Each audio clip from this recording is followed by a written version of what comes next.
তো বন্ধুরা আজকে হচ্ছে কি চৈত্র সংক্রান্তি মানে নববর্ষের আগের দিন। তো এখানে দেখতে পাচ্ছেন যে আমরা একটু গঙ্গাকে বরণ করে নিচ্ছি, কারণ যেহেতু বারণে যেদিন ছিল ওই দিন আমরা ভুলে গেছিলাম। তো আমার শাশুড়ি মা বললেন যে চৈত্র সংক্রান্তির দিনও নাকি গঙ্গাকে বরণ করা যায়। তো আমরা দেখুন ধান দুব্য সব কিছু দিয়ে এখানে গঙ্গাকে বরণ করে নিচ্ছি। তারপরে মাখা প্রসাদ আমরা ছাদেই খেয়ে নেব, যেহেতু এই মাখা প্রসাদটা ঘুরে নিয়ে যাওয়া যাবে না, তার জন্য আমরা এটা মাখা প্রসাদ মেখে বাইরে শাশুড়ি মা সবাইকে হাতে হাতে দিয়ে দিচ্ছে।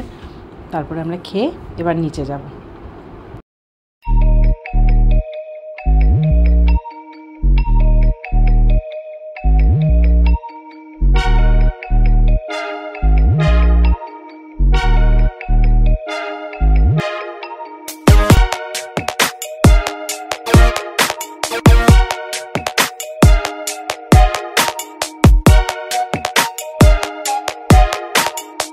তো ওপরে প্রসাদ খেয়ে চলে আসলাম নিচে। দেখুন আমাদের ঠাকুর দেওয়া হয়ে গেছে, ঠাকুরকে এবার আজকে নতুন কাপড় পরিয়ে দিয়েছে গোপাল ঠাকুরকে, আর ঠাকুরের যে আসনে যে কাপড়টা সেটাও নতুন। তো এখানে চিরা, খই, দই, কলা, গুড় দিয়ে নৈবেদ্য দেওয়া হয়েছে ঠাকুরকে, কারণ প্রত্যেক চৈত্র সংক্রান্তিতেই আমরা এটা দিয়ে থাকি ঠাকুরকে। তো বিকেলবেলা আমরা সবাই মিলে বেরিয়ে পড়লাম একটু ঘোরাঘুরির জন্য। বেরিয়ে পড়লাম আমরা বৈশিষ্ট্যতে। তো এবার নিয়ে আমরা 3 বার হয়েছে বৈশিষ্ট্যতে এসেছি। তো সবাই ফ্যামিলি মেম্বাররা সবাই মিলে এক জায়গায় আসলে দেখবেন মজাও ভীষণ হয়। একা একা আসলে যতটা না মজা হয়, সবাই মিলে আসলে মজাটা ততধিক বেশি হয়। আর এখানে কি বানর, বাপরে বাপ, বানরের উপদ্রবে আর থাকার জো নেই এখানে।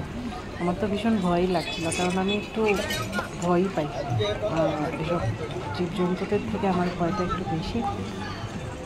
যাই হোক, সবাই ছিলাম দেখে ভয়টা একটু কমই লেগেছে। আর এখানে এনাকে দেখেন কী সুন্দর বসে বসে চিপস খাচ্ছে, কোনো ভ্রুক্ষেপই নেই। এর আশেপাশে যে মানুষ যাচ্ছে চিপস খাচ্ছে তো খাচ্ছে।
বৈশিষ্ট্য মন্দির থেকে বেরিয়ে এসে আমরা বাইরের স্টলে চা পান করতে বসেছিলাম, কারণ দুপুরে খেয়েই আমরা বেরিয়ে পড়েছি, মানে সামান্য পরেই বেরিয়ে পড়েছি। তো চাটা কেউই খায়নি, তো চা না খেলে সবারই ঘুম ঘুম পাচ্ছে, আলস্য ধরেছে।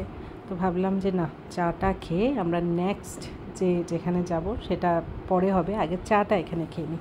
তো সবাই মিলে বসে গল্প আড্ডা করে চা খাচ্ছিলাম। তারপরে আমরা গেলাম লোকনাথ বাবার মন্দিরে, মালিগাঁও স্থিত লোকনাথ বাবার মন্দিরে আমরা গেলাম। কারণ আমার বিয়ের পর থেকে আমার হাজব্যান্ড যখনই লোকনাথ বাবার মন্দিরে যায় তো এই মন্দিরেই আসে। তো এখানের পুরোহিত মশাইকে মানে অনেক দিন ধরে চেনা ওর, তাই এখানে আসলাম। তারপরে আমরা যেখানে গেলাম সেটা হচ্ছে যে বৈষ্ণোদেবীর মন্দিরে, সেটা হচ্ছে যে মালিগাঁওর সামনে গোশালা। তো যেহেতু এখন নবরাত্রি চলছে তার জন্য ভাবলাম যে না, একটু বৈষ্ণো মাতাকেও দেখে আসি। কিন্তু ভিতরে তো ফোন অ্যালাউড করেন না, তার জন্য বাইরে থেকে যতটুকু ভিডিও করতে পেরেছি ততটুকুই আপনাদের সাথে শেয়ার করলাম। তারপরে আমরা চলে গেলাম যে নতুন ব্রিজটা হয়েছে মালিগাঁওর সামনেই ব্রিজটা, কোন জায়গাটা ঠিক আমি বলতে পারবো না, কিন্তু যে নতুন ব্রিজটা এখন হয়েছে সেই ব্রিজের সামনে চলে এসেছি। উঠলাম সবাই, ছেলেদেরকে বললাম, দুই ছেলেকে যে মার সাথে ফটো উঠো, এবার আমিও আমার ছেলের সাথে ফটো উঠলাম, সবাই মিলে আবার গ্রুপ ফটো উঠলাম। এখন খুব ভালো লাগছিলো টাইম পাসের জন্য। আর গরম দিনে এখানে এসে একটু ঠান্ডা ব্রহ্মপুত্রে খাওয়া যেতেই পারে না। তো এই জায়গাটাতে আমরা অনেকটা সময় ছিলাম, অনেকটাই সময় ছিলাম। তারপরে ভাবলাম যে না, এখন বাইরের দিকে যাওয়া যায়। তো বাইরের দিকে যেতে কেউ আসে না, তো ইউটিউব থেকে ভিউজ পাবে, তুমি যদি ইউটিউবে ছাড়ো তোমাকে দেখে কেউ ভিউজ পাবে, খারাপ পাবে। তখন আমরা গুটি পায়ে চলে গেলাম একটা রেস্টুরেন্টে। তো আমার ছেলের তো মানে বাইরে খাওয়া বলতে ওর কাছে বাইরে, আর ওর জন্য বিশেষ করে বাইরে না খেয়ে যাওয়া যাবে না। শুধু আমরা বড়রা অনেক সময় আছে যে বাইরে না খেয়ে গেলে ঘরে গিয়ে খাওয়াটা অনেকটা সময় প্রেফার করি। চোখে তো তোর রিয়াকশন কিছু, তোকে কেউ কিছু বলেছে নাকি? কিচ্ছু, তুই না এখন একটা কমপ্লেন বক্স হয়ে গেছিস। করে সব কিছু করে গেলাম রেস্টুরেন্টে, গিয়ে কিছু সময় বসলাম, অর্ডার করলাম। যেরকম সবাই ধোসা খেয়েছে, আমি চাউমিন খেয়েছি, কেউ আছে আমার ছেলে আবার স্যান্ডউইচ খেয়েছে। তো সব কিছু খাওয়া দাওয়া করে বাড়ি যেতে হলেও আমার ছেলের বায়না যে আইসক্রিম খাবে। তো যেতে যেতে একটা আইসক্রিমের দোকান থেকে বাইরে নিয়ে বসে না আইসক্রিম ওইটা শুক্লেশ্বরের সামনে কিনে আমরা বাড়ি ঘুরতে এসে বাড়ি খেলাম। কালকে হচ্ছে কি নববর্ষ, সবাইকে নববর্ষের আনন্দ করে উঠে সেই কামনা করি। এখন টাটা।